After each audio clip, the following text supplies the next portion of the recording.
What's up, everybody, and welcome back to another day of the Ultra. We are taking 5 chapters a day for 100 days, working our way over half of the Bible. Today, we are on Proverbs 11 through 15, and once again, we have our good friend Luke here with us, walking through a bunch of the Proverbs, and we're going to dive in to 11, just kind of to jump off right off the bat, if you want to kind of maybe start us up. Yeah, we skipped 7 through 10 because we talked too long. Last 6. 11:4. I put money is useless, righteousness is life. Let's read 11:4. Riches profit not in the day of wrath, but righteousness delivereth from death. Are you saying I don't need to have a job? Absolutely not. I'm saying, God's saying, is your life focused on more money? Dude, so bigger good. truck, bigger house. My neighbor's got So a pool. good. I need a pool. I need a tennis court, so they don't have one yet. That's so good. And it won't help on the day of judgment either. I mean, that's Not a bit. what that is saying. And let me maybe sidebar right here and kind of maybe teach a little bit on. It talks about Proverbs, and you'll see all throughout Proverbs 2, 3, 4, 5. I think the most is like a 7-part proverb. So normally a proverb is like a really pithy saying, and it's 2 phrases. So lean not on your own understanding, but in all your ways acknowledge God. That's Proverbs 19:21.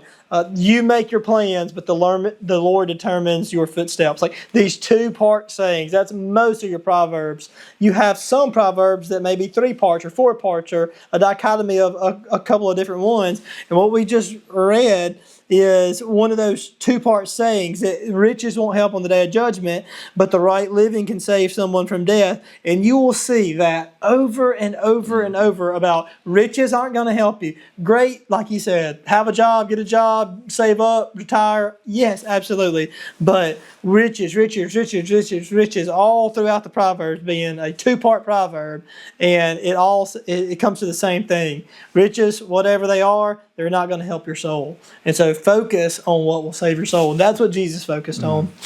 But go ahead with I know we got a lot to go, so. Chapter 12, verse 11 was something I picked out. He that tilleth his land shall be satisfied with bread, but he that followeth vain persons is void of understanding. I don't know where I heard this. It's been recent, but I can't get it out of my mind. It seems it comes up a lot in teaching almost every other time I talk somewhere. Someone's showing you who they are. Believe what they're saying. Matthew 7 says you'll know them by their fruits. It's not our job to tell them if they're going to heaven or hell, but they're showing you who they are.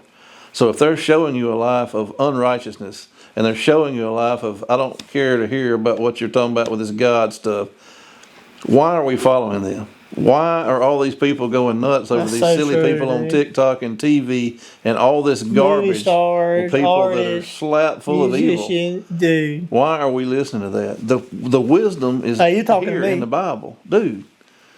So true. He's saying right here, again, let me read this again. But he that followeth vain persons is void of understanding. The whole book is about getting understanding and getting wisdom. And this verse after verse after verse, like Drake said, it'll be a light in the dark, a light in the dark, and a light in the dark in almost each verse. And the dark here is following vain persons. You know who to follow if you in your Bible 2 times a year. Hopefully you're in your Bible every day, but get wisdom. How do we get wisdom? Well, we start with knowledge. Knowledge is the base of getting wisdom, and we get knowledge reading the Word and in prayer. That's good. That's good. I actually brought an umbrella to speak about that kind of same thing. Is that I told him before we started I was going to somehow work this umbrella in as an example. But like umbrella is like wisdom is like an umbrella. It doesn't stop it from raining. Like it's going to rain. But what wisdom does is it's a protection.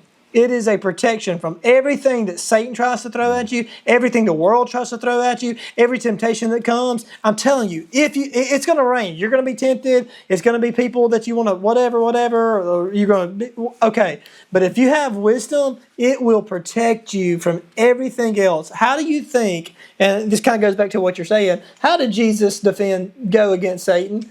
Was it not by quoting the word back to him? Was it not from that knowledge? And so it's not that he wasn't, he just lived in this fairy tale land. No, it rained all right. But he was protected, and he had something to fight back against. So, and I just encourage you that, like, be in this word, get wisdom, and it comes from here. And when you do that, you're going to be protected from anything that life throws at you, and any sin that Satan throws at you too. And it's raining. It's raining, yeah, Hard. absolutely.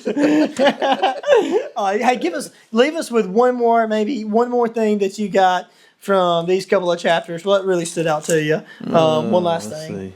Last one.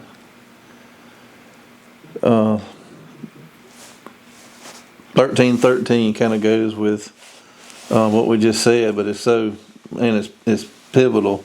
Whoso despiseth the word shall be destroyed, but he that feareth the commandment shall be rewarded. Again, dark first and then light.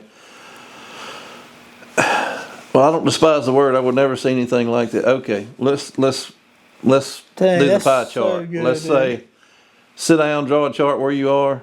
Or if you don't like pie chart, do a bar graph. I don't care. One second. All right, I am back with our board. So you were talking about making a pie chart, Luke. Make a chart of your time and what you spend time God's giving you with in a day. All right. So Take out 8 hours for sleep. Well, okay. Let's. I'm gonna do that. I'm trying to. We're gonna give you that. 8 hours. All right. I like 8 hours. What else? TV. Okay. All right. Social media. Okay. I'm gonna just put phone. What do you think the average phone time is a day? It depends 6 on the hours. Yeah. True. All right. What else? Work. Okay. Family time. All right. Which is getting to be less and less also probably for most people. True. Traveling, shopping, hobbies, hunting, fishing, I'm gonna put entertainment, that. whatever you want to I'm put. gonna put hobbies. Actual, like shopping time you need, like getting groceries, going to pay needs. the bill, going to the post office. Yep. Needs. And I think we're all Christians, so let's say that we do have like a little slice of the pie, and let's just give Jesus a slice of the pie.